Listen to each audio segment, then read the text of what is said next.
Starlight, star bright, the last star you'll see tonight. I am the last real stargazer, Saturn J Blues, or Blues if you're nasty. And you guys remember that Limp Bizkit video by Todd in the Shadows that I did reaction to? And I pretty much was like, yeah, I was a Limp Bizkit fan to like my shame. Well, I was young and I was stupid, and I'm a big fan of Spider-Man. And I heard a song called Hero by Chad Kroeger, or Kroger, or whichever, one of the two. And that song was a gateway drug. To what? To being a Nickelback fan. Yes, I am a Nickelback fan. I was a Nickelback fan. I was young, I was stupid, but I was. And you might be asking yourself, Blues, why are you admitting this absolutely damning admission? Why are you doing this? Because a kind, commenter wanted me to do another Todd in the Shadows reaction. And there was one that I didn't watch because I kind of dreaded watching it. And this is the one.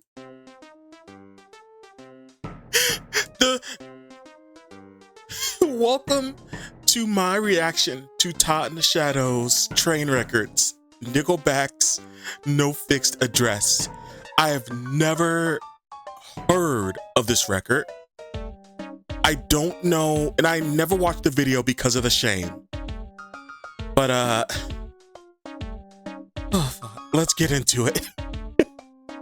This is gonna be so bad.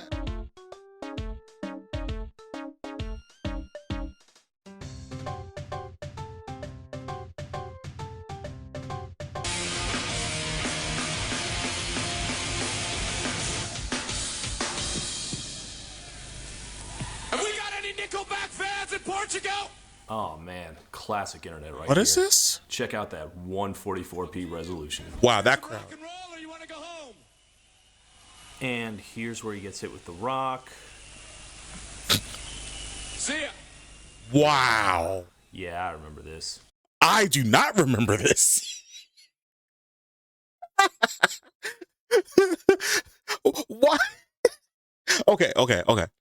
Why go to a concert if there's going to be just silence? Explain this to me. I need explanations. Why did they go to that concert and not do anything? Just to throw a rock. They still got your money at the end of the day, and now you don't have... Okay. I never understood this type of like boycotting, where you still buy the item, or you go to the event, but like be stone cold about it, or like burn the item. They still got your money at the end of the day. That's such a stupid way to go about it. But at the same time, there is something humorous about it. You guys want to see a concert? You want to go home?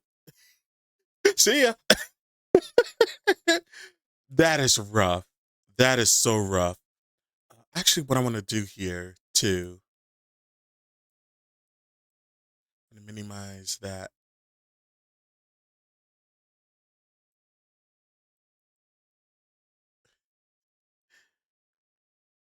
There we go. We used to pass this video around and just laugh. Middle finger. Different times, right? Because it sure seems like things have turned around a lot for Nickelback. How the hell do we wind up like this? For a good like 10 years there, Canadian grunt rockers Nickelback were one of the biggest whipping boys in pop culture. Dude, the hate Nickelback got back then was just outrageous. It was actually outrageous.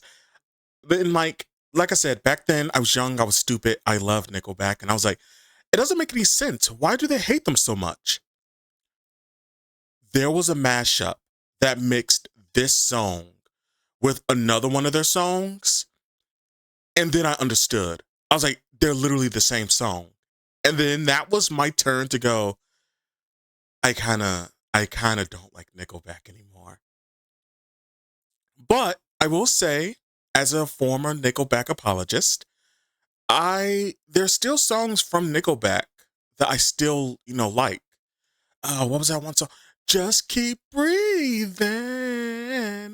Like, I saw that on an Eddie Guerrero tribute video, and even though I no longer like Nickelback, that song holds a special place in my heart. Like I said, there's Hero, which is a Nickelback song. Let's not and they say that a hero can say, that's a Nickelback song. Let's not, okay?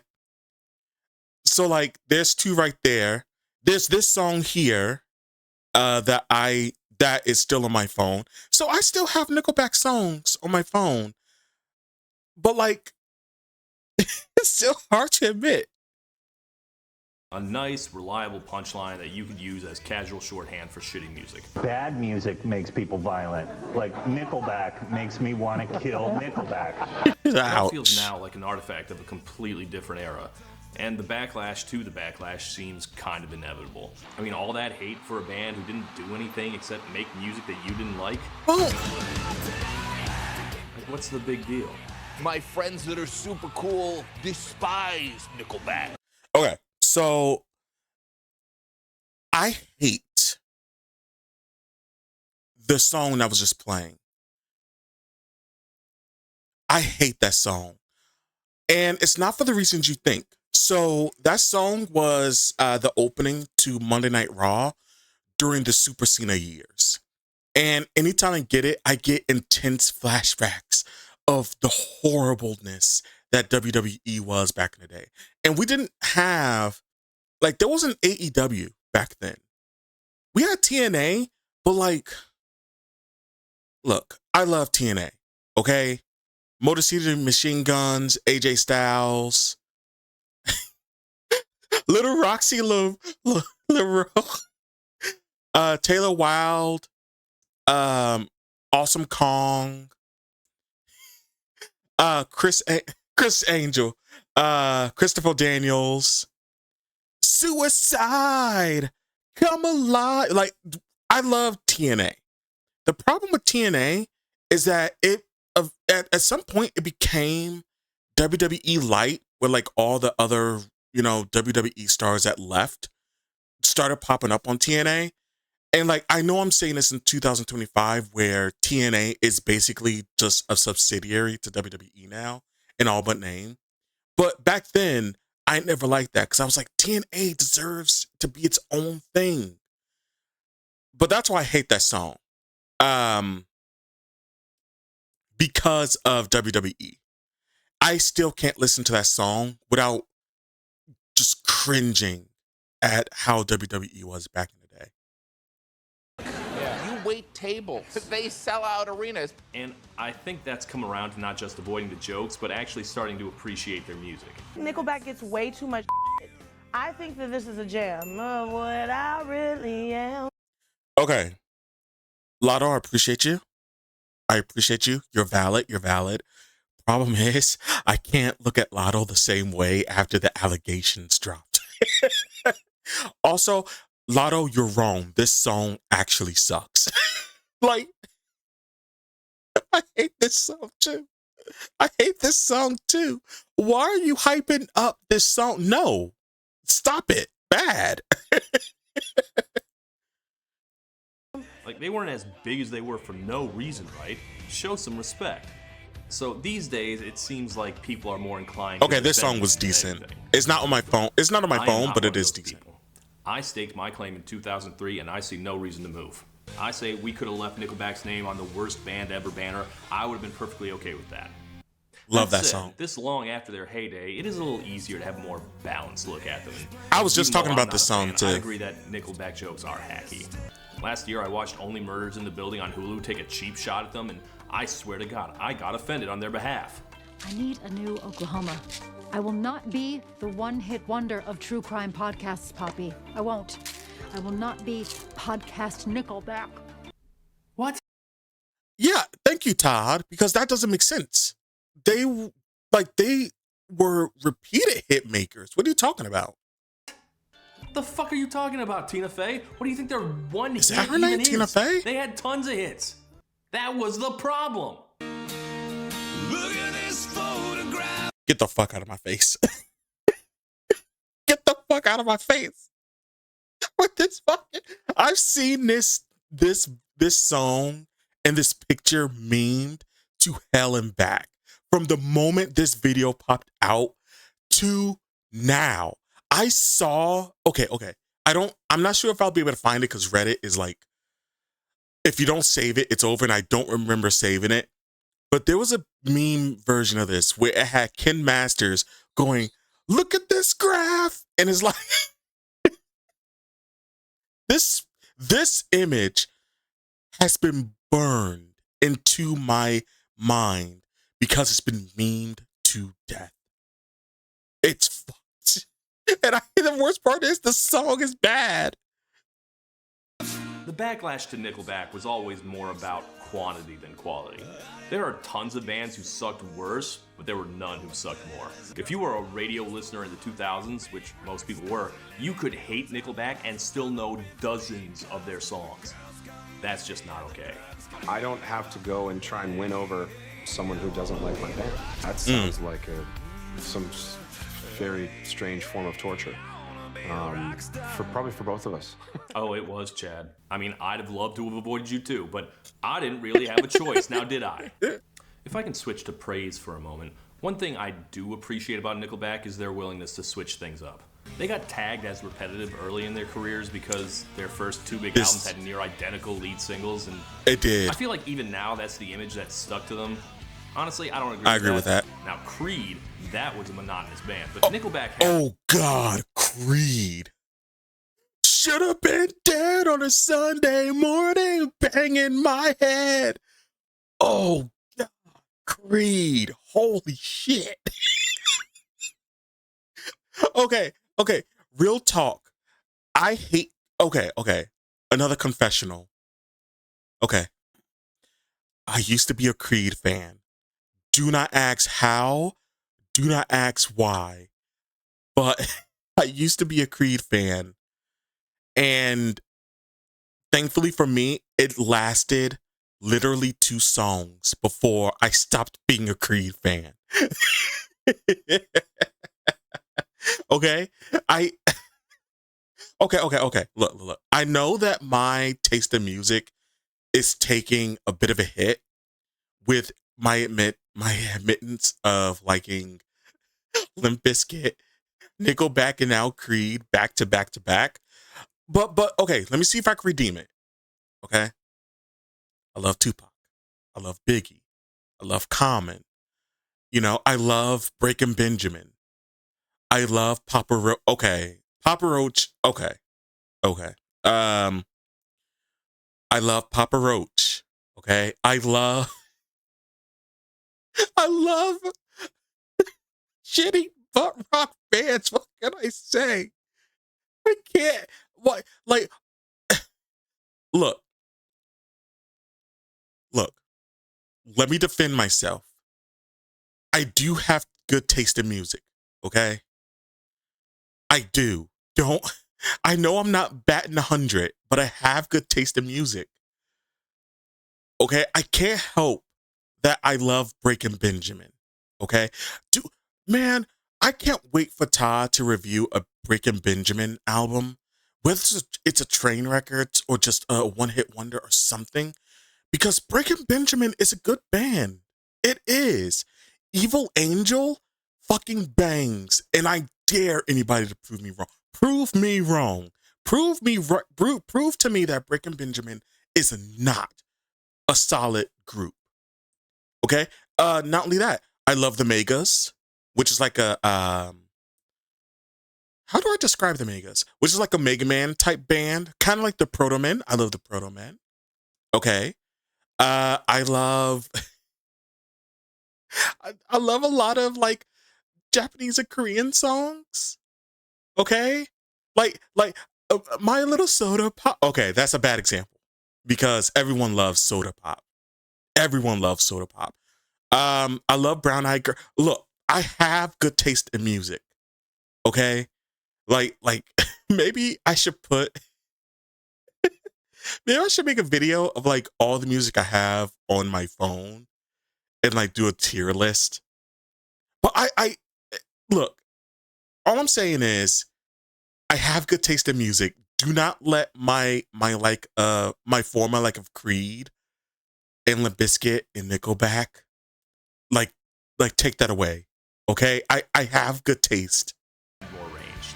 They're always Nickelback, obviously, but you wouldn't mistake Rockstar for Photograph. You wouldn't mistake How You Remind Me for This Afternoon. Sure. So you'd think they'd be able to adapt to whatever, but that's not what happened.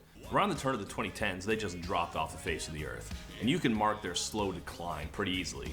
Around 2005 and 6, they had about a dozen hit singles. In 2008 and 9, they had a dozen more radio singles, but no one really remembers them anymore. In 2011, they had another platinum album, but it didn't have any singles at all. And then finally, we get to 2014's No Fixed Address, when the Nickelback train finally ground to. Okay, I want to say this right now. I'm so scared. I'm so scared. He's building up No Fixed this album really hard, and I'm so scared. Like, how bad can this? Like, okay, I've watched like Time in the Shadows. I follow for a long time. Like his Trainwreckords is like my favorite like series he's done. Like even better than like One Hit Wonderland, which I should. I saw a One Hit Wonderland of Tarzan Boy. I fucking love Tarzan Boy. And I literally held off of not listening to it so I can do a reaction for it. If anybody wants to see a reaction of me doing Tarzan Boy, or honestly, if you guys want to see me do like a reaction or play like a game of any kind, by all means, like, comment, and subscribe. I would really appreciate it. And tell me what you guys want me to react to. Because I have no ideas. I have no ideas. But I'm scared about about No Fixed Address, because he's building it up and it's making me nervous. Because I'm like, anytime he starts building something up, it's going to be bad. It's going to be awful. I'm so scared. A halt. Didn't get radio play, didn't sell. Their first album since their breakthrough to not go platinum or even gold. At long last, we, the haters of the world, had bullied Nickelback out of the public sphere. So what finally ended them? Just the overwhelming backlash? Yeah, probably. Yeah. But this is my show, Train Records. I cover colossal flops. And as I just showed you, the decline of Nickelback was actually fairly gradual. And as you already know, if an artist shows up on this show despite having a fairly ordinary career decline, that can only mean they did something funny. Oh, Friends, God. do you want to know what Nickelback was doing 10 years ago? Oh, God. Got some stuff getting kind of funky. Ew.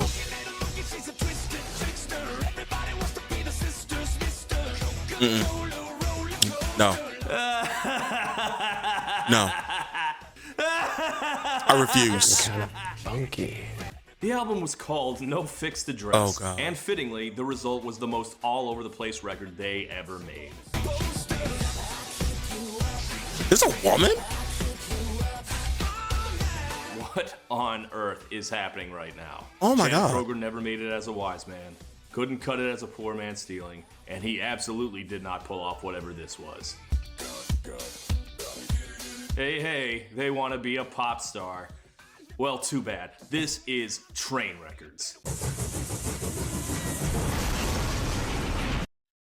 I want to bail so hard. Hearing him go is kind of funky. It's not only like the way he says it is just like slimy. It's like slow sleazy. Like that's something you hear like. That's like you're walking down the street and like you're cutting through an alleyway and you just see a guy like a guy with like a trench coat going, you wanna see what I got? there's a sleaziness to it, right? He sounded so sleazy. And not only that, the song. Oh Lord, the song. That song is not even close to Nickelback. This is I want to bail. I want to bail because I'm cringing out of my, like, you guys can't see it, but I'm cringing out of my fucking skin. Like, my skeleton is threatening to come out. That's how bad this is. I want to bail.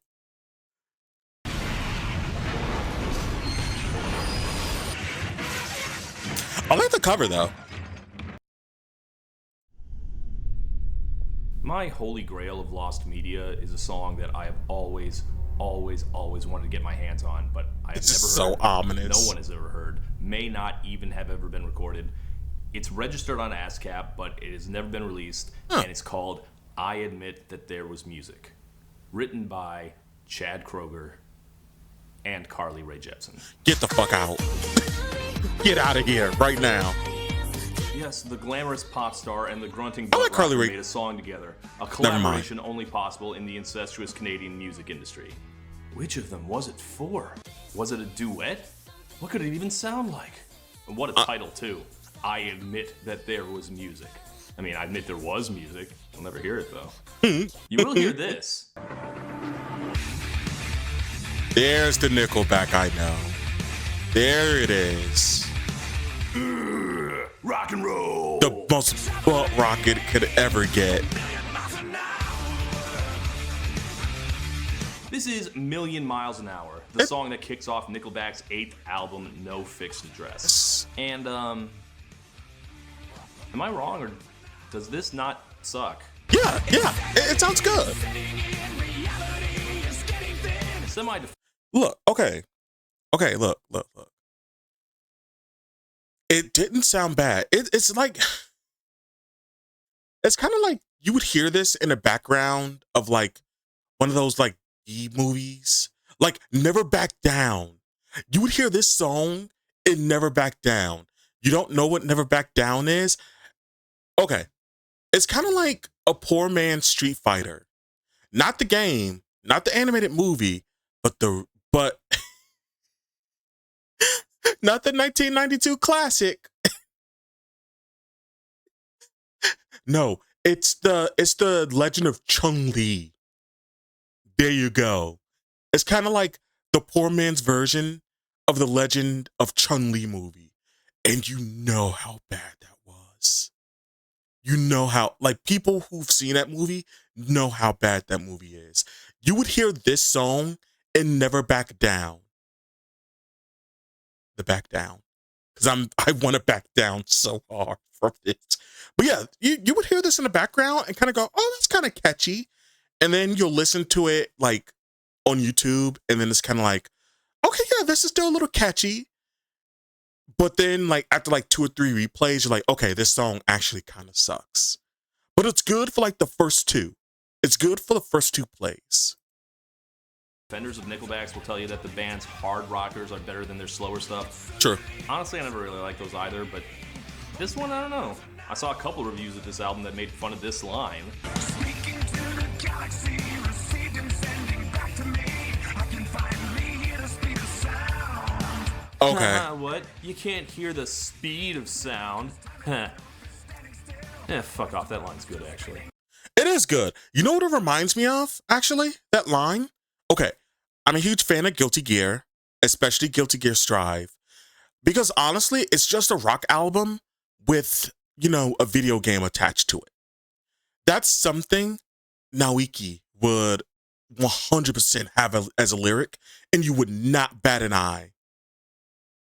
But it's actually like, I can hear his English as he says that line, and I'm like, yeah, that's a good line. So I agree with Todd here. I don't know, this seems a little better than what I expected. I can admit that. It's a good background song. song. I wouldn't at all have guessed that this is the band that killed rock. All right, hold on. Let's examine that statement. Mm-hmm. Did Nickelback kill rock? Kinda. Or at least, were they responsible for rock's massive decline in relevance? The answer is no. No, obviously Wow. no. I say kind of. Well, maybe. I've been reading some deep dives on what exactly led to the decline of rock, but the short answer is that in the 90s, rock was a big tent.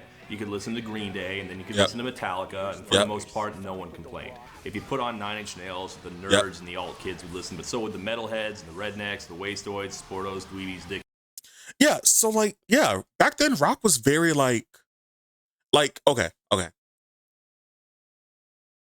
I love Linkin Park. I just wanted to get that out of the way. Not the new album, not the new song that they made, because it's like you can't really be Linkin Park without Chester. You can't.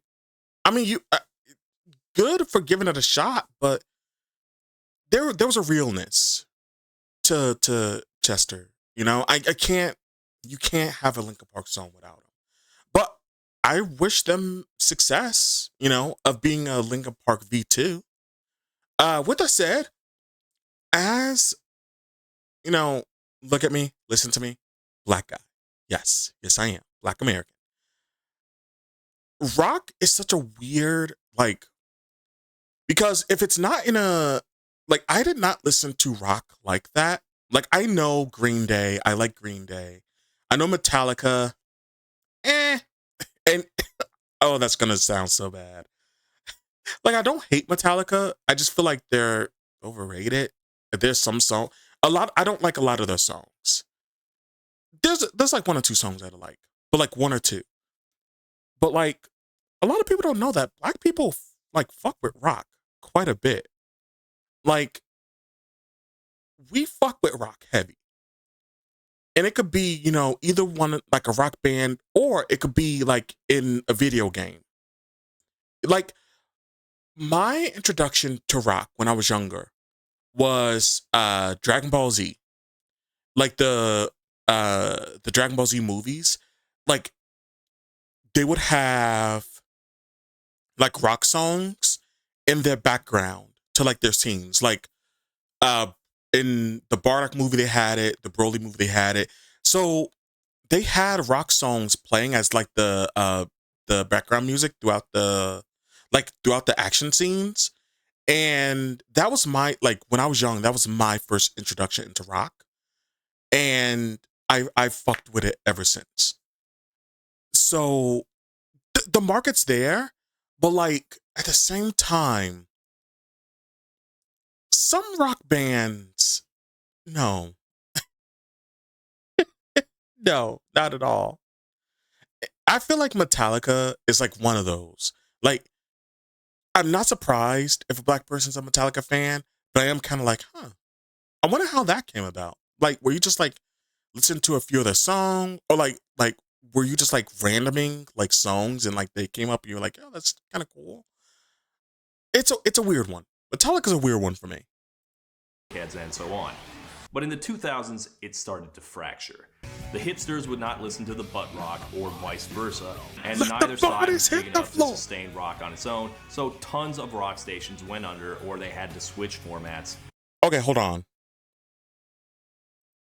It's been a while since I could hold my head up high, and it's been a while since I last called you. I hate that band, but I love that song. I think it's Stained. I hate Stained, but I love that song. Like, I love somber butt rock.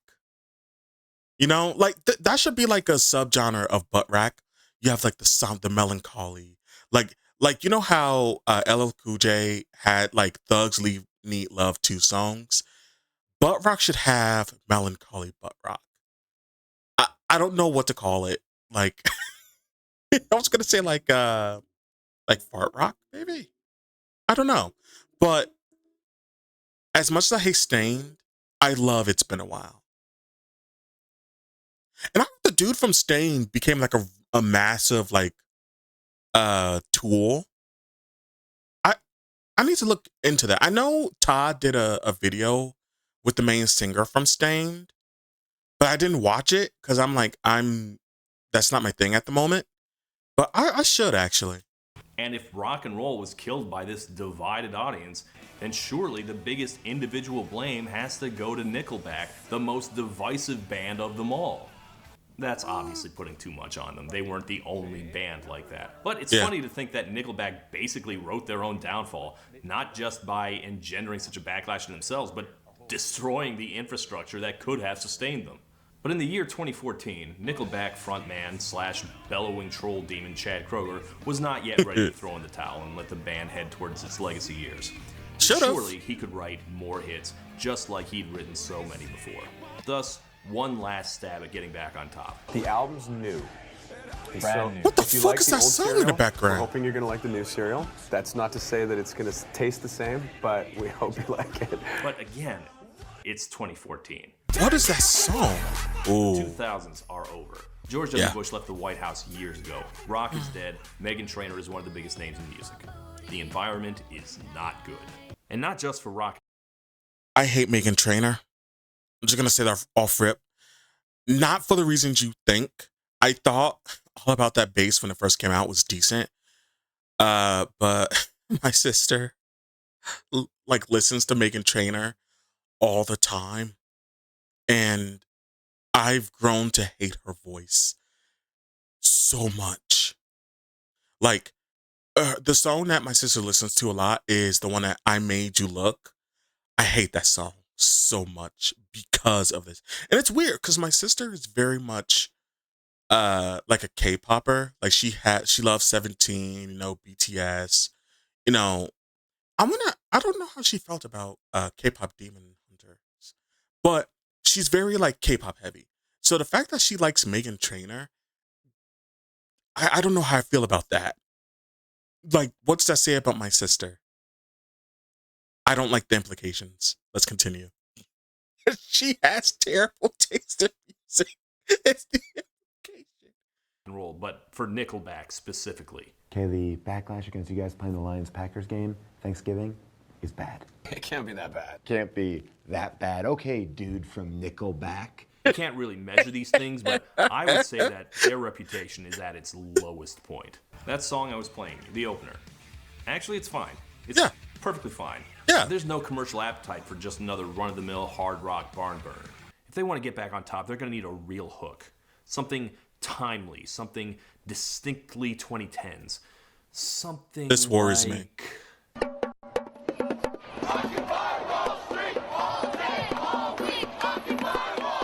Oh God, I remember that.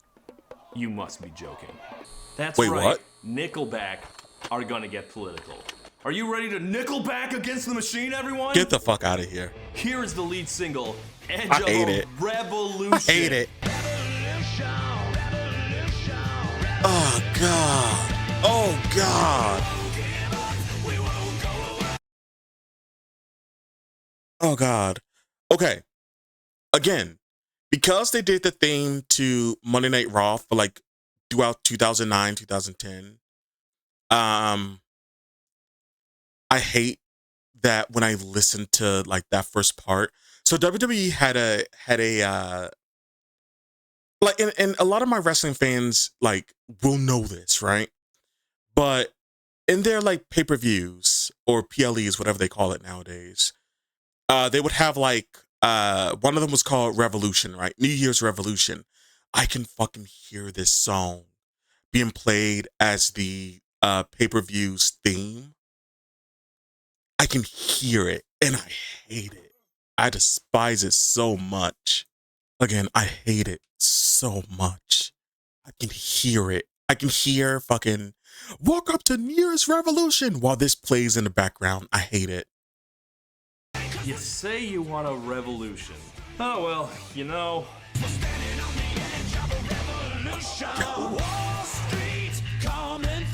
Who knew that Nickelback, of all bands, had strong feelings about capitalism?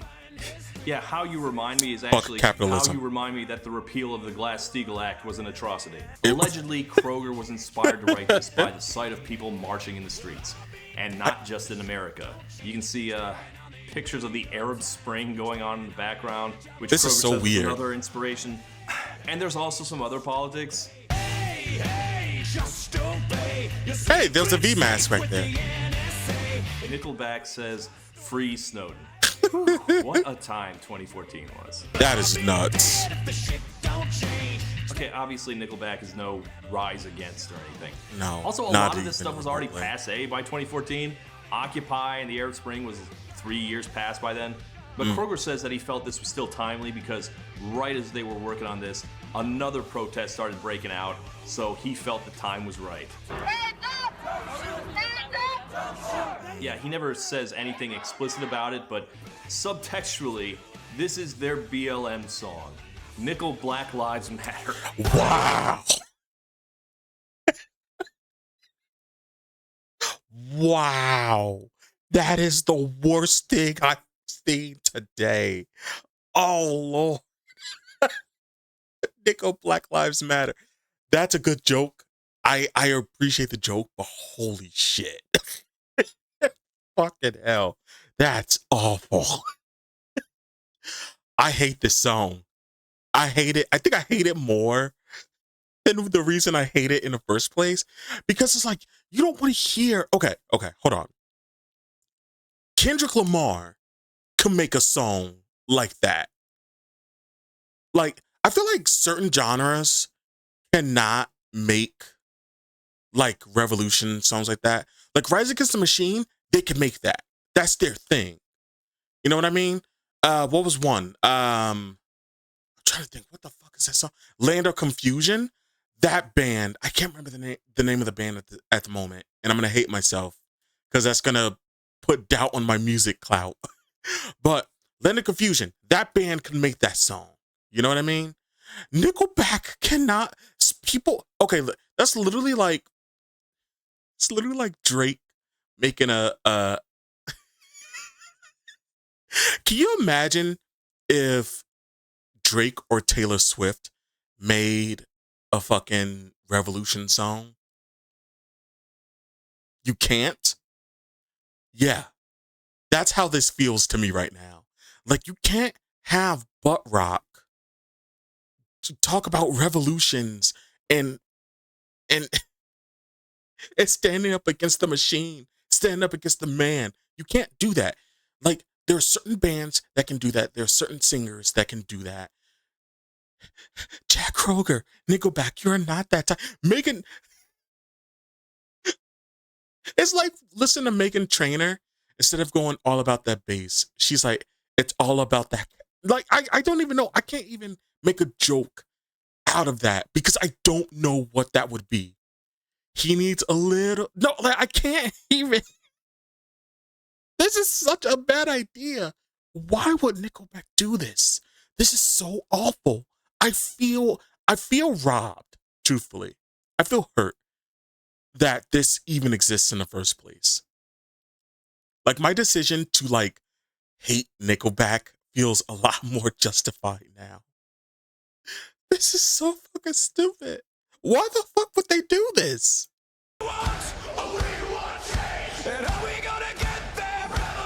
Oh my God. Alright, so let's say their hearts are in the right place. They're not. And let's say that this doesn't sound like absolute ass either. I'll give them that. They've made message songs before, and those did sound like ass. They're the worst songs in their catalog. But Yes. that's because they were so 100% sassy, and agree. Nickelback can't pull that off. This one's angry, and that fits their sound much better. So I will can grant agree. you all of that. This song still really It's bad. does not work. It's awful. Okay, something I realized doing the Billy Idol episode, the one where he wrote a song about the LA riots, I realized that if you're gonna make music that ties to a social movement, you can't just support it and agree with it. You have to sound like it. Exactly. That's what I was trying to get at too. Like, you have to, like, it. First of all, the Billy Idol thing, that just took me by surprise. That shocks me. But the second thing is that when Kendrick sings a song, right? Like, he means that shit. Like, he means that shit 100%.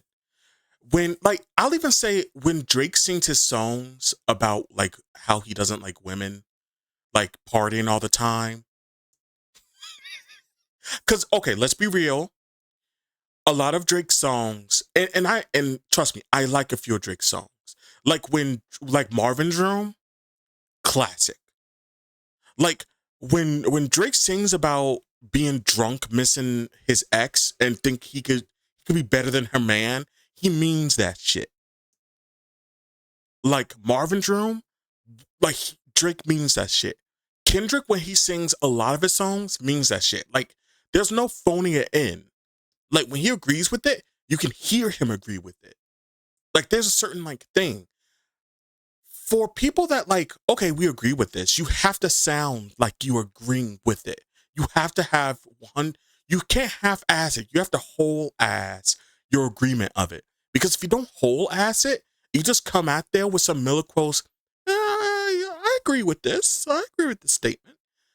Like people are going to root that out. People are going to go, oh, he's just, he's a poser. He's a fake. He's a fucking prep. Fuck. Fuck, my immortal's coming back. It's coming back. But you have to mean that shit with your chest. And like Drake playing the drunk,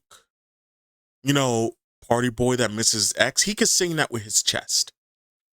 But he would never be able to do resist the powers that be. Let's eat the rich and all that. He'll never be able to have that because he doesn't mean that. You know what I mean? And I think, and that's the problem with that song with Nickelback, because I'm hearing him say all this shit, or them say all this shit, but at the same time, they don't mean that shit.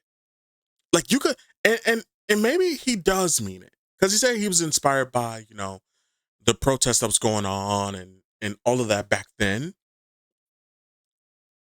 But like, Nickelback sounds more genuine when they're singing about heartbreak or being a douchebag that wants to do the right thing but can't. You know what I mean? They sound more true to themselves. That's more to their thing. Revolution is not that. Holy shit. They are not singing with their chest. Sing it with your chest. That's what they need to do. Sing it with their chest. One interesting thing that happened during the 2020 protests is that Dior by Pop Smoke became the unofficial anthem. Dior is not a protest song in any way. Not but even. It was a song that was popular at the time with protesters, so it became a Black Lives Matter anthem because that's how subtext works. Exactly. Nickelback, meanwhile, making an Occupy anthem does not work because they're an intrinsically backwards-looking band. There's a decent argument that no rock band in Why is his 2014 collar would sound flipped like up like that? revolution. What a loser. Nickelback especially. What do we want? We want change. I mean, yeah, we did want change. That's why you guys aren't famous anymore. Big shit, different day. I mean, you said it, not me. So Nickelback's brand of rock does not at all fit the moment. It also just doesn't feel like they actually care. Exactly. Not singing with sing with your chest. I don't know what their actual politics are, but this sounds like a Hail Mary from a band with floundering prospects. I agree. They sound like bandwagon jumpers. It's like how I watch and enjoy plenty of political YouTubers, but I'm not one myself. If I started adding 20 minutes about capitalism to the end of my videos, it would suck, and you would be able to tell. So, okay, shout out to Unk. FD Signifier. I love FD Signifier. But no, Todd has a good point. Like, and I said it already. They're not singing with their chest. They don't mean that shit at all. Like, and that's such a, oh God, that song is awful. Like, it's awful in a sense that you could tell that it's just for, like, for the clicks, for the views. It's awful. Like, the song is awful in and of itself. And, like, Nickelback just can't do that. It's not their lane. They need to stay in their lane. Holy shit. It's awful. And also to Todd's point, there are a few videos where, like, he lets us know his, like, political stances. I do like when that comes out because that adds a lot of, like, especially if it's a video that goes against his stance, he like elaborates on it. I'm kind of the same way, where I'll put my own stance in it, but I won't do like, you know, tacking it on at the end. Like I'll say it while I'm doing the video. So I 100% agree with Todd here too. Holy shit, Nickelback, you fucked up. I'm sure Chad has political opinions. I do too. And They're I bring probably them up bad. sometimes, but it's just not something I feel driven to talk about. And I just don't think it drives these guys either. The words aren't necessarily wrong, but they are lumpy and cliche. And this just doesn't seem like something that drives them creatively. And I don't think their fans really took to it either. Ooh. I mean, that's some tepid fist pumping there. I have no idea what the actual politics of Nickelback fans are. That looks so I'm weak. Guessing that, yes, a lot of Nickelback fans probably were angry at the banks and the NSA, but it's the kind of demographic that listens to Joe Rogan now, not necessarily the people who are out there occupying Wall Street. Again, Ooh. it's the same divide that killed rock radio. It just doesn't work.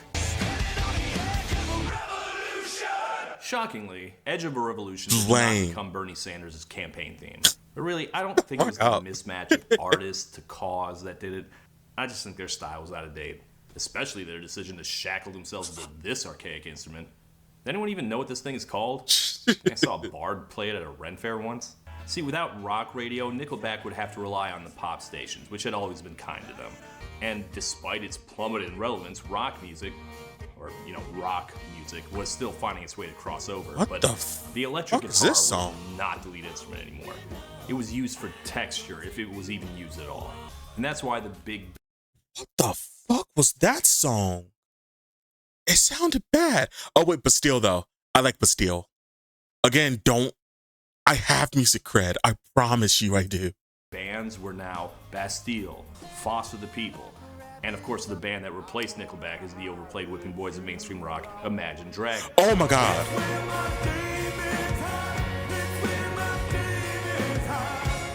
No. Okay. One thing I will say. Imagine Dragons, Todd's right. Imagine Dragons did 100% replace Nickelback. Downside is, Imagine Dragons is actually worse than Nickelback. I will not take any questions about that. I will not, we're not having that discussion. They are bad. Okay? Nickelback could make a whole bunch of butt rock music, but they could never make thunder.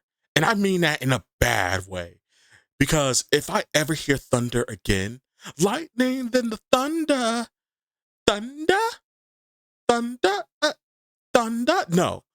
no.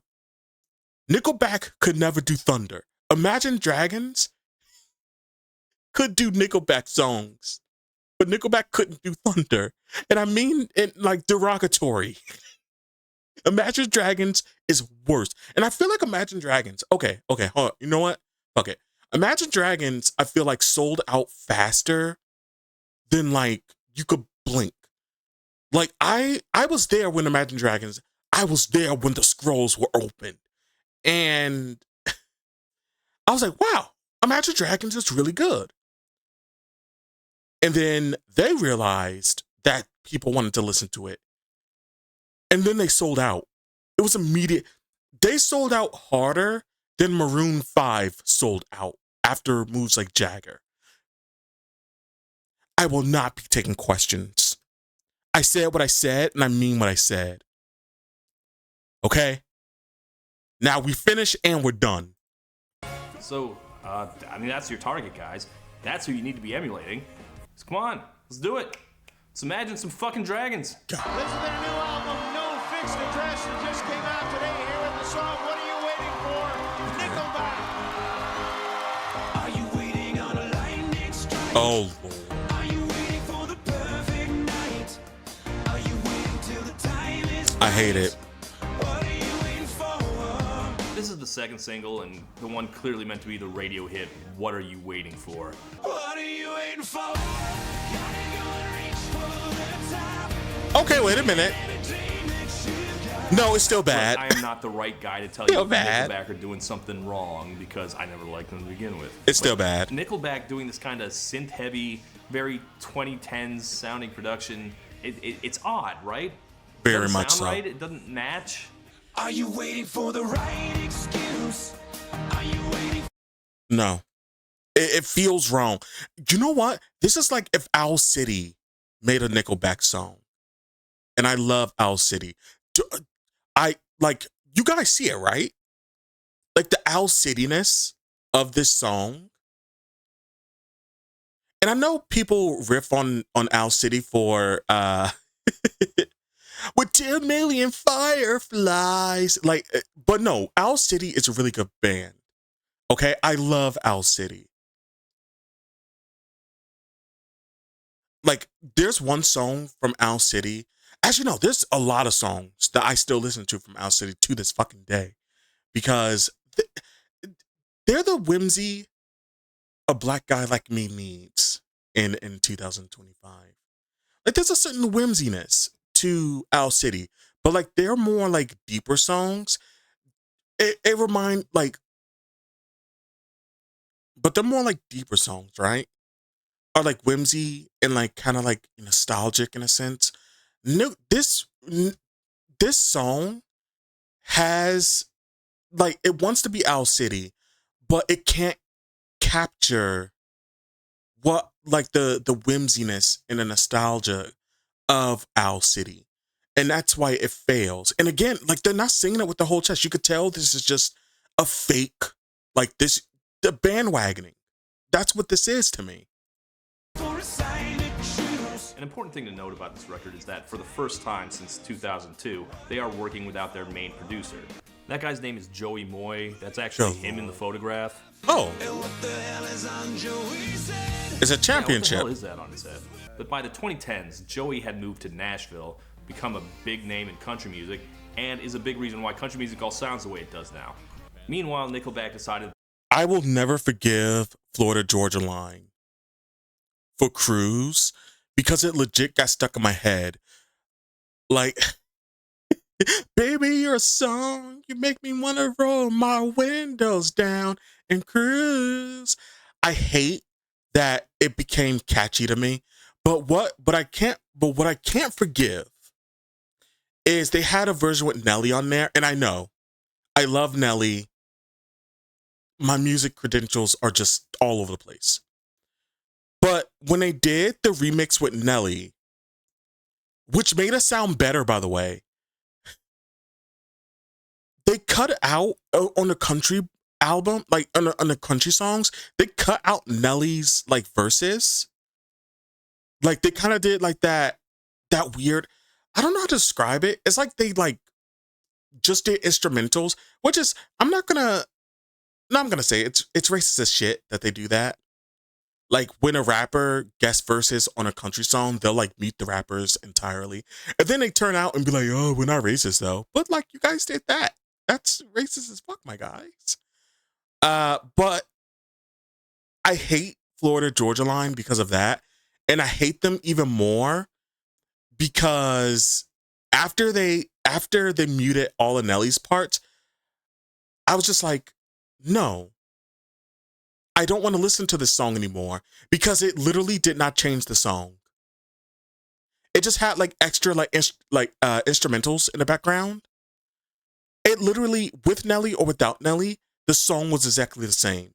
And I was like, I can't abide by that. I need some differences. All right, that's all. That they would handle production for the most part by themselves. I guess it gives them the opportunity to stretch. Whatever you want to say about Nickelback, and specifically Joey Moy's influence on them, you can't deny that they got results. Moy knew what they sounded like and worked to enhance that, and it paid off for them. They had a signature sound. This, though, I just don't think it sounds right at all. Tell me what you waiting for. Oh, Lord.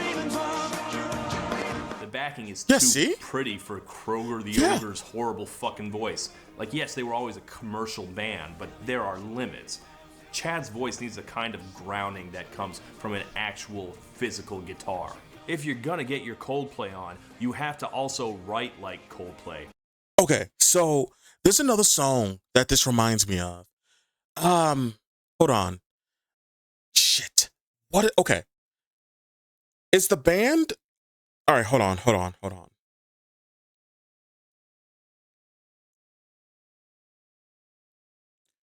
I know exactly. Angels and Airwaves. Now, you don't know Angels and Airwaves? Okay, let me explain Angels and Airwaves. All right. So Angels and Airwaves, it's kind of like the. Okay. So, how do I describe this? So, you guys know Blink. So, okay. I'll explain this. Thank you, Wikipedia. The band formed after Blink-182 went on hiatus in 2025. And then they continued to record even after Blink-182 reunited in 2009. So, Angel and Airwaves is kind of like the sister of Blink-182. You could tell with the lead singer, which was Tom DeLonge. So I was wrong. This is not an Owl City type song. This is an Angels and Airwaves song. I love Angels and Airwaves. The Adventure. I can't live, I can't breathe unless you do this with me. Like with DeLonge's like nasally ass voice. Aces. But yeah, this is what, so I'm wrong about the Owl City. I'm not wrong that they're a good band because I love Owl City, but I'm wrong about what it reminds me of. It reminds me of an Angels and Airwaves song. And Tom DeLonge, you can say what you want about him, but when he's singing in Angels and Airwaves, he means that shit. He's singing it with his chest. Again, Kroeger's not, and that's why the song also failed. And this is just the same boring love ballad bullshit they always write. Okay, so those were the first two singles, and except for a tiny bit of rock play, which doesn't really count for much, neither of these did much of anything. So understandable. Relevant topics aren't doing it. No. Trying to adapt to the new sound of rock isn't doing it. Blech. You know what it is? It's an image problem. There's a reason why every time you talk about Nickelback, you talk about the backlash and whether they deserved it. It's because what else is there to talk about? Nickelback is a very drab band. Their color palette is muddy. Their lead singer is not much to look at. Kroeger has complained that they'd take 100 photos for photo shoots where they looked like fun, cool guys, and then the outlets will always publish the one where they're going, "Urgh." Always the same thing. All right, guys, give me a little bit of attitude. And so we all do that thing, and we all kind of stand there and do one of these, and then that's the picture that gets. Well, I mean, that's what you guys sound like, man. That's why they picked that. No one cared about Chad Kroeger as a person. Even marrying Avril Lavigne couldn't get people to care about. They were married? Did you know his name's not even Chad Kroeger? It's pronounced Kroeger. It was Kroeger. Fucking say something, man. Well, it's Kroeger now, god. Hold on. Shut the fuck up. So, I've been on and off. Okay, so the reason I know Kroeger is when I think of okay, so there's an old anime called S-Cryad, who had a character named Kroeger on there who's the Fast member. And then you had Doggy Kroeger from Power Rangers SPD. So when I hear like Trad, Kroeger, I was always like Trad Kroeger, because Kroeger just sounded like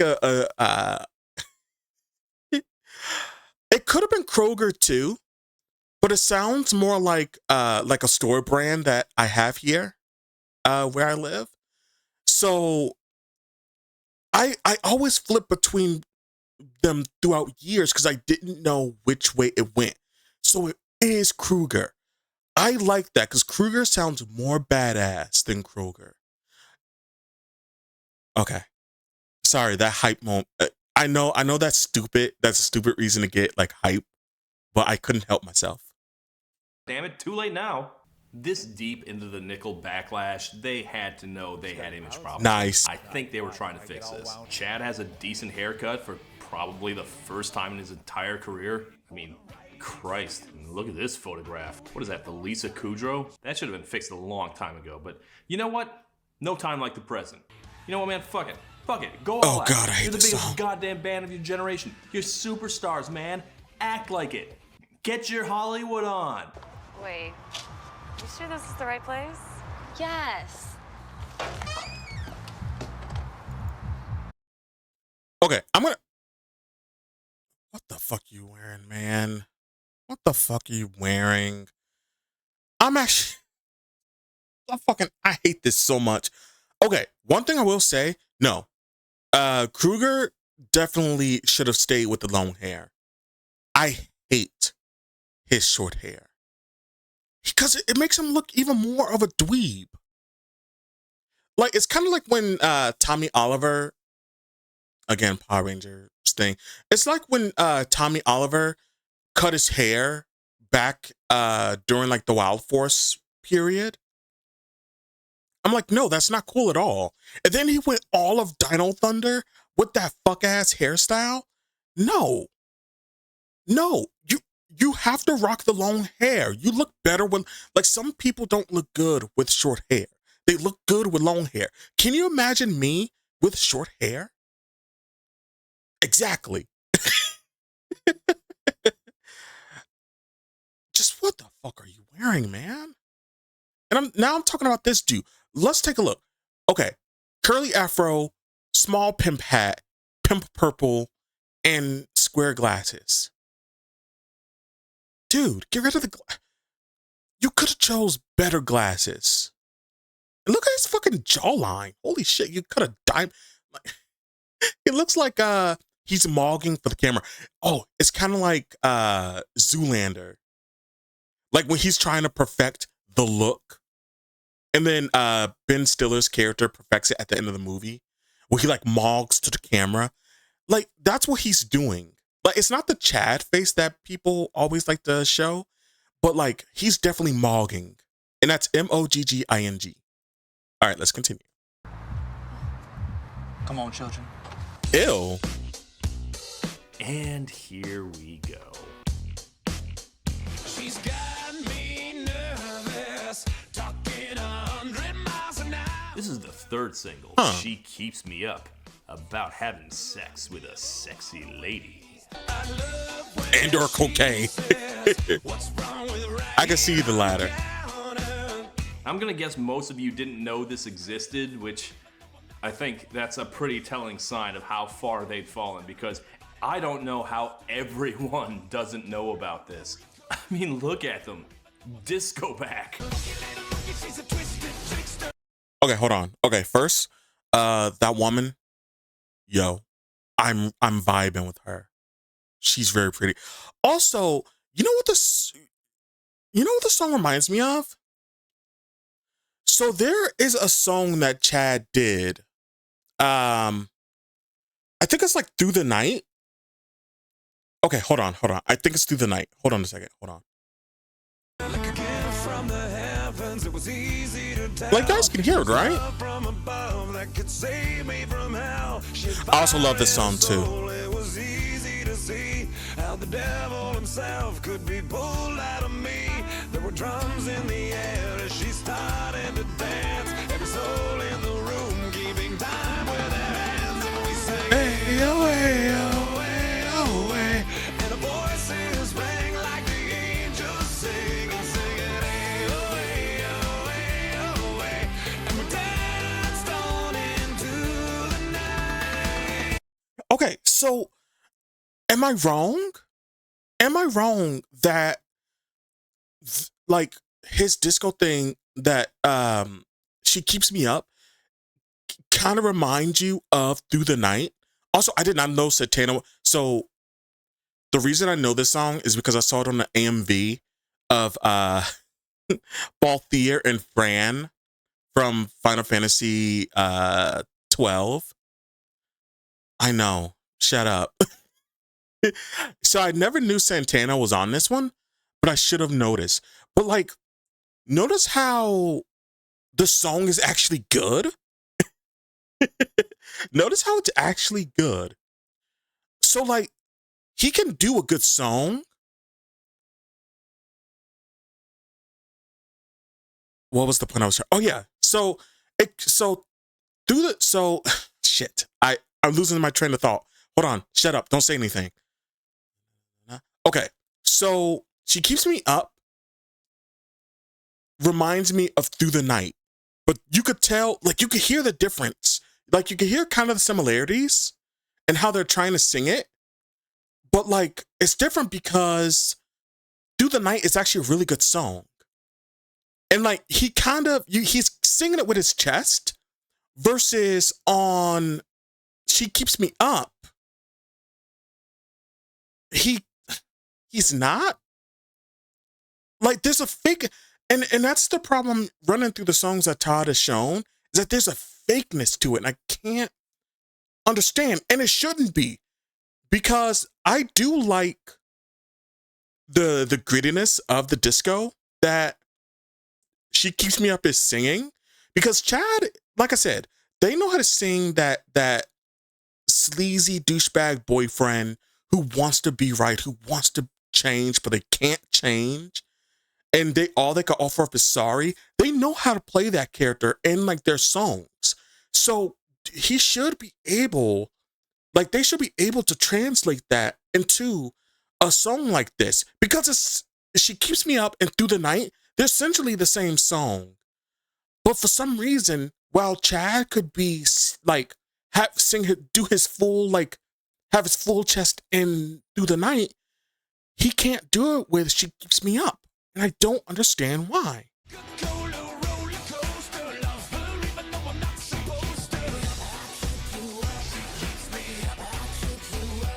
Oh my God, there's a woman on this track. Yeah, that shocked me the first time too. Has there ever been a band with less feminine energy than Nickelback? Adding a backup singer is right. like eating a tuna sandwich with sprinkles on it. And for the record, if this trick works on anyone, it should be me. I fucking love it when pop stars do a rock song, and I love it when rock bands do a dance song. The only Maroon 5 song I actually like is basically that. Cause they're... Dude, Dirty Diana, Michael Jackson is like one of Michael Jackson's rock songs. I fucking love Dirty Diana. And you hear the guitar. Like, I love that shit too. And again, it should work because you hear it and Through the Night. You hear it. You can hear it, like it match up with how Chad is singing. I don't understand why She Keeps Me Up is failing. Help me. There is precedent for this. Clearly what they're thinking of is Paralyzer by Finger 11, another Luke rock band that got a fluke crossover hit with a disco song. No one thinks about that song anymore, but I liked it at the time. I love it now. Platinum Nickelback surely has better pop instincts than a two-hit wonder like Finger 11. They can pull this too. Okay, but here's why this one doesn't work for me. Believe it or not, it's not because the song goes funky little monkey. Well, that doesn't help. Funky little monkey. We don't call any woman that ever. Yeah. But that's not why. Yeah. The real problem is Nickelback is no fun. They have a bunch of songs like this. Not like this, but like songs about fucking and girls and strip clubs and whiskey and shit. Yeah, but that's the thing. They're sleazy. But he could do fun. Through the Night is a good song. It's a good song. And that's fun. It's a good, fun song. I don't understand why She Keeps Me Up is not working. Is it that bad? I feel like I'm losing my mind because he could do fun songs. Through the Night is a fun song. I just can't enjoy them because Kroeger's voice has always just struck me as intrinsically malevolent. Very sleazy. Sounds like an evil, nasty person. I don't think he actually is in real life, but that's what he sounds really like. does. My favorite song by them is Figured You Out, which is by far their most morally reprehensible single. It's the only song they have that also love the matches song their too. ugly aesthetics. So when he's singing like, funky little monkey, she's a twisted sister, I mean, it sounds so gross. I mean, they're terrible lyrics, but AC/DC would make it work. But here, it's not AC/DC's good. Fun sleaze, it's just nasty. And not good nasty, I mean like gas station bathroom floor nasty. That's not good when this is supposed to be their glam song. Okay, hold on.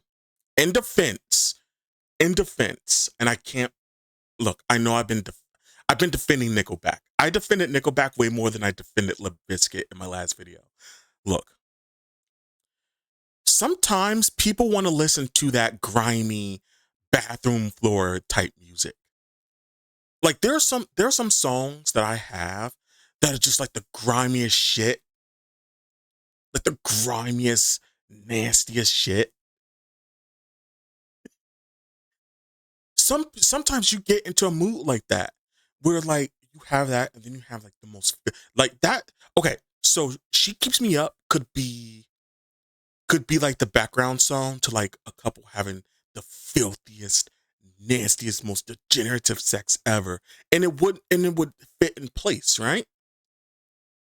Like let me put you there. No, never mind. I'm embarrassed now.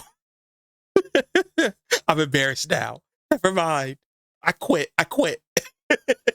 But no, sometimes people want to listen to that. Like, I'm a creep. Like, I'm a creep. That song's kind of like that.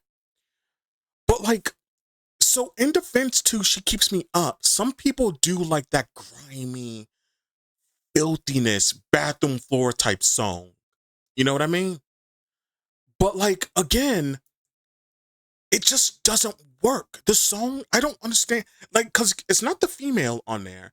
Cause you have to have like that with songs like that. You have to have like the temptress, the Carmen, when they like for those type of songs, like the siren, you need to have that. So it makes sense to have for a song like this. It makes sense to have another, like makes sense to have a woman on there playing that role of the temptress, the seductress, the Carmen. And Chad Kroeger can do fun. Through the Night is a fun song. But it's like, I think it's the general, like, the genre that they're trying to do, I think is where it fails, like the song. Like the disco shit that they're trying to pull off, I think that's what's letting them down. I bet if they made a song similar to Through the Night and kind of had like the temptress in there, I think it would have came out a lot better. I think that's what I truly believe. Finger 11 were hardly a dance act, but they smartly wrote Paralyzer as an ironic club song for people who hate clubs. Nickelback plays theirs straight down the line and it just reads as embarrassing.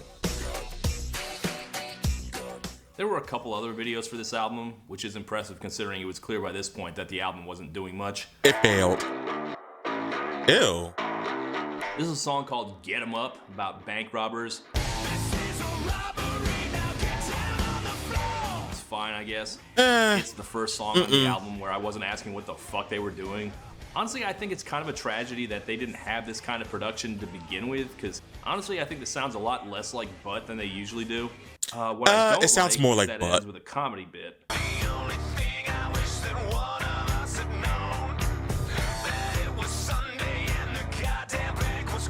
Ooh. What I'm getting from this album is an attempt to loosen the fuck up, which is admirable, but not really successful. Not this. Nickelback No. are big fans and friends of ZZ Top, but you imagine ZZ Top doing this song, and the difference is just obvious. Humor is just not what Nickelback does. Not at all. This was followed by Satellite, which actually continues the story of the previous video. The male model-looking bank robber escapes on the lam, and he and his model girlfriend break into a rich guy's house and live it up. It's supposed to be romantic. This idiot just tried to rob a bank on a Sunday, but sure, romantic.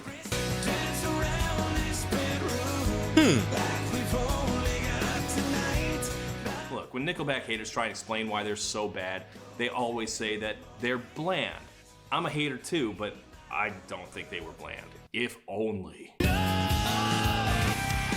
Here I think Chad has in fact sufficiently watered himself down that, yes, I actually think this is genuinely bland. I don't know. I kind of like it. I kind of like it. Very odd album. Like here's one where they try to get all symphonic.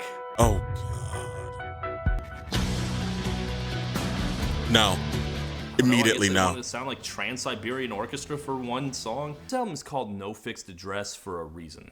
This all over the map record was literally recorded all over the map. They all have families now and they all live in different places, so to make it easier, they recorded parts of it in different cities so that at least one of them could be around their kids while they were making it. Oh, that's very nice. That's all over the sweet. place. We've been recording in L.A. and Vancouver and Maui and all Surrey. And they even recorded it in a mobile rig while they were on tour in Europe. I don't know if that was the intention, but you feel it in the record. There is just no cohesion at all. Yeah. Here's one where they have some indie rock whistling and glockenspiel. You still look the same. You can't fault a band for expanding its range, but Okay, it's none not of it that solves bad, any but of it just my basic problems with Nickelback, which is that they still sound like Nickelback. And finally, Yeah. here's one where they try to get funky again. I got some stuff getting kind of funky. Ew. This clip will haunt me. But here it goes. It's called Got Me Running Round. Ew. Yes! Nickel Funk! In interviews, Chad No. was real proud of this one. They're like, He oh shouldn't man, be. check it out. We got the groove. We got the horn section that played on Thriller. Check this out.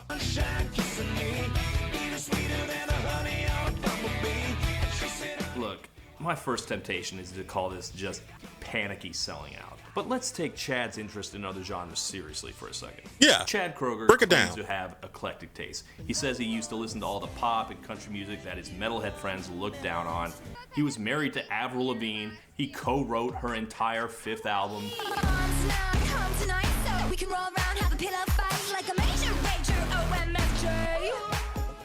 He wrote that? I think that's from like Arigato? Arigato? What? He wrote? Oh my god. I don't know how I feel about that. Yeah, what the fuck? I was expecting that. He made a couple pop hits with Santana. He wrote a song with Carly Rae Jepsen, which again I must hear at some Santana, point. yeah, And if Do you the listen to Night. the album before this, you can hear them starting to experiment with more pop sounds. So this didn't come out of nowhere. It's a genuine progression of their sound. Honestly, I like this better than the other dance song. I don't think this sounds terrible. Those horns are good. So despite how easy it would be, believe it or not, I don't think I would call this selling out. Uh-oh. Until this.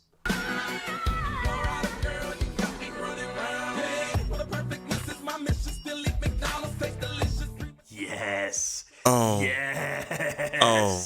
Oh, get ready to enjoy your bottles and models, shotties, because it's Flow Rida. You know, Flow Rida. Okay, hold on. I only like one song from Flow Rida. The Club Can't Handle Me Right Now. That's the only song I like about Flow Rida. Every other song of his, trash. I heard his voice and I felt my stomach. I felt my heart drop into my stomach. So I'm like, oh God, not him. Not him. Oh God. You couldn't get Pitbull?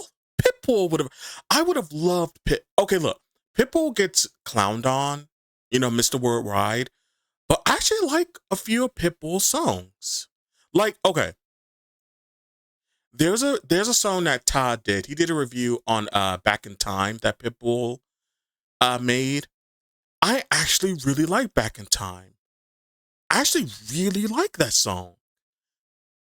I mean, I've pretty much ruined my music cred with you guys. So yes, I like Pitbull. Like I like Timber. I don't know why I like Pitbull songs. Nickelback. If Nickelback should have just got Pitbull. Flow Rida is awful. Just dog water. How did this happen? According to Chad, this was Flow Rida's idea. They were working in the same studio, or their engineer was also working on something I don't with believe Flow that. Rida or something like that. But Flow Rida heard this and was like, man, I gotta get on this beat. I am dubious. Regardless of how it happened, there is no way at all that this was an artistic decision. There was no way at all that they were thinking, the thing that would make this This song is awful. perfect is a rap verse. and I know just the guy. Could have just got Pitbull. Flo Rida is the guy you get when you want a rapper, but not necessarily any rapper in particular. Ooh. And as always, Flo Rida delivers his harsh. indecipherable gibberish. I ain't going nowhere, going nowhere. That's what she wear. Got a black wanna join the party. She responds to me like you rap. And there's just absolutely no way to listen to this without concluding massive fucking sellouts. Yeah. The existence of a I track agree. from Nickelback, the whitest band on earth, a band that claps on the 1 and 3 without fail, trying to get with the rap music. Oh, it's made this record all worth it.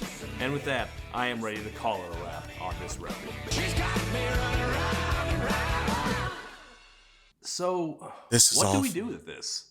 I honestly don't know. This did nothing to put them back in the limelight. It didn't get back the casuals. It doesn't seem like the hardcore faithful liked it either. It's hard for me to gauge how the fans felt, but I think in general, I think it was mixed to negative. If this album was going to succeed at all, it was going to have to rope in the pop audience that they'd lost. And it did not do that. And considering Nickelback's reputation at the time, it's possible they could have never done it even with their very best music. Even the remaining rock stations didn't really take to it. Nickelback have made a couple more records since then, and it's been strictly back to basics. Probably for the best. Thank Came goodness. away from this album with both more and less respect for Nickelback. I saw that they had more range than I'd given them credit for, and their heavy tracks have only gotten more credible the less famous they've gotten.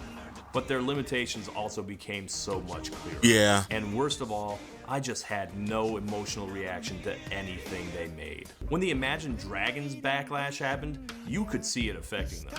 You could hear their music getting angrier. Only one of us gonna make it out alive, and it's not you. I was one of their first haters. I found Damn. their music bombastically vacant. But hearing them frustrated and lashing back made me connect with them for the first time in a while. It didn't necessarily work, but they gave me something I could feel. Nickelback could have harnessed the energy of their unpopularity too, but they just didn't. They actually have a documentary about being hated. It's not out yet, but the early festival reviews should watch all that. say it deep dives into basically nothing Oh. about them. Not about the band, or its music, or its backlash. Oh. Those reviewers sound like how I feel listening to this record. I wouldn't say this for their entire catalog, but what I heard in No Fixed Address is a band whose music is just not an expression of their souls in any way. It sounds like their Not only singing with their artistic chest. ambition was to get back on the radio. And even as a non-fan, that was honestly very disappointing to me. But on the plus side, they're not a cheap punchline anymore, even if a few snobs like myself continue to shit on them. Nickelback are a lot less annoying when you don't have to hear them, as opposed to many other artists who still infuriate me no matter how long they've been gone from my life. Flo Last Rida. year, She Keeps Me Up even went viral for a minute on TikTok. Who might have begrudged that? You keep doing you, Nickelback, Huh, that and was I'll dope. keep doing me. You should release the Carly Rae song, though. When you released a song with Flo Rida, you can put out something with Carly Rae on it. Goddamn.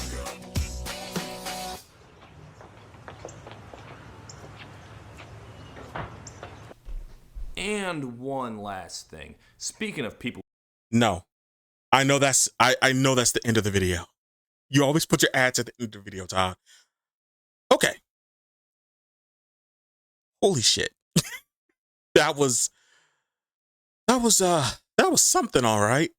That was a good welcome back, from having to rest my jaw for weeks on end. And I never want to hear another Nickelback song ever again for a good while. It's kind of like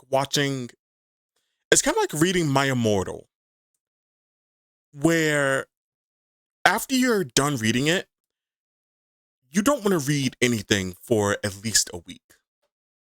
I don't want to hear any Nickelback stuff for at least 2 weeks.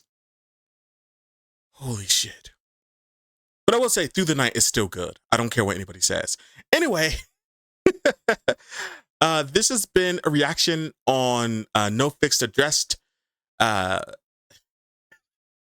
This was a doozy. See you guys next time. Until then, oh God, how do I normally close it? Oh yeah, see you guys in the stars. This is so oh God, funky little monkey. Holy shit, that is so ass.